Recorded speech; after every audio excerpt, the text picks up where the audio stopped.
नमस्ते मित्रों। जैसा कि मैंने पिछले वीडियो में जीने की तरीका वीडियो है मेरा नाम से, और उनमें बताया था कि हम कैसे पाप कर्म करते हैं शरीर से, वाणी से और मन से। और कई पाप कर्म कई नॉर्मली भी हम कर देते हैं लेकिन हमें पता नहीं चलता। जैसे कई छोटे मोटे कीड़े, थोड़े जानवर मर जाते हैं। अब वो हिंसा के स्थान जो जो होते हैं वो बताए गए हैं। जैसे चूल्हे के आसपास हम देखते हैं कीड़ी मकोड़े रहते हैं, या कोई लकड़ियों के साथ, लकड़ी में कोई दीवार लग रही है या घुन लग रहा है तो उसके साथ भी कई जंतु मर जाते हैं।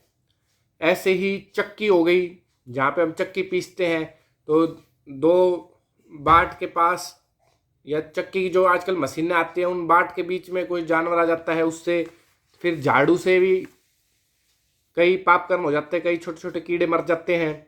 फिर ओखली जिसको अपन कूटते हैं, चूरमा वगैरह बनाने में यूज करते हैं, तो उसमें भी पाप कर्म हो जाता है।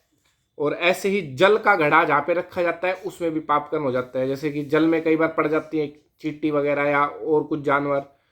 तो ये जो 5 जगह है, जैसे चूल्हा, चक्की, झाड़ू, ओखली, जल का घड़ा, इनमें हम अनजाने से पाप कर्म कर जाते हैं। और उन पाप कर्म के बचने के लिए पंच महायज्ञ बताए हैं स्वामी दयानंद सरस्वती जी ने।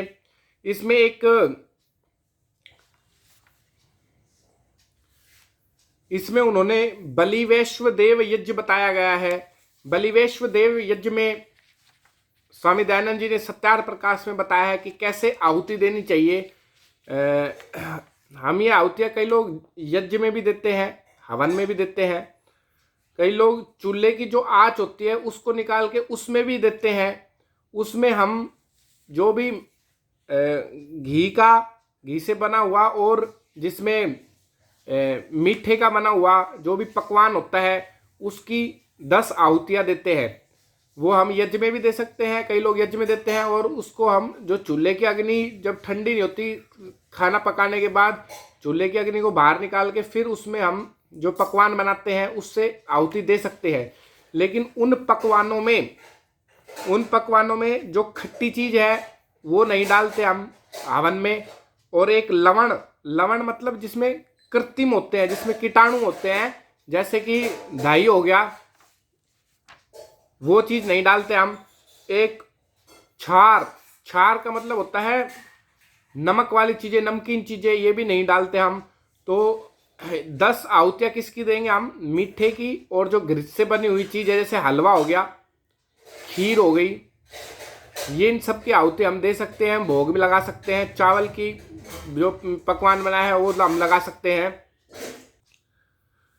तो उसमें 10 आहुति बताया गया है, और 10 आहुति कौन कौन से मंत्र बोलकर देनी है ये भी बताया गया है। मैं उन मंत्रों के बारे में बताऊंगा थोड़ा सा। और वो 10 आहुतियां देते हैं। ओम अग्नेः स्वाहा, ओम सोमाय स्वाहा, ओम अग्नि सोमाभ्याम स्वाहा, ओम विश्वेभ्यो देवभ्यः स्वाहा, ओम धन्वंतरेः स्वाहा, ओम कुहुवे स्वाहा, ओम अनुमतेः स्वाहा, ओम प्रजापतेः स्वाहा, ओम सहधावा पृथ्वीभ्याम स्वाहा, स्विष्ट करते स्वाहा। तो ये 10 आहुतियाँ होती है। 10 आहुतियों में अग्नि का मतलब यही है, प्रकाश रूप परमात्मा की प्रसन्नता, उसकी आज्ञा पालन करते हुए जगत के उपकार और भौतिक अग्नि के लिए यह आहुति है। उसी प्रकार सोमाय का मतलब होता है सुख देने वाले परमात्मा की आज्ञा पालन के लिए जो आहुति देते हैं वो है। अग्नि सोम का मतलब यह है प्राण अपान वायुओं की शुद्धि एवं पुष्टि के लिए यह आहुति समर्पित है। उसके बाद विश्वेभ्यो में संस्कार को प्रकाशित करने वाले ईश्वर के दिव्य गुणों, पृथ्वी आदि 5 तत्वों, समस्त विद्वानों और अन्य प्राणियों के लिए यह आहुति देते हैं। उसके बाद धन्वंतरे के लिए जो रोगों से छुटकारा दिलाने वाले आयुर्विज्ञान है, उसमें विद्युत, मेघ और वर्षा के लिए यह आहुति होती है। उसके बाद कुहुए मतलब ये आहुति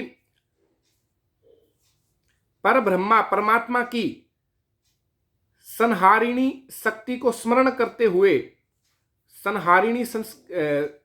संहारिणी शक्ति को स्मरण करते हुए उसकी आज्ञा अनुसार जगत के उपकार के लिए चंद्रमा और पूर्णमासी के लिए यह आहुति समर्पित है। उसके अलावा अनुमते आहुति है, वह कृपा दृष्टि पाने के लिए परमात्मा की।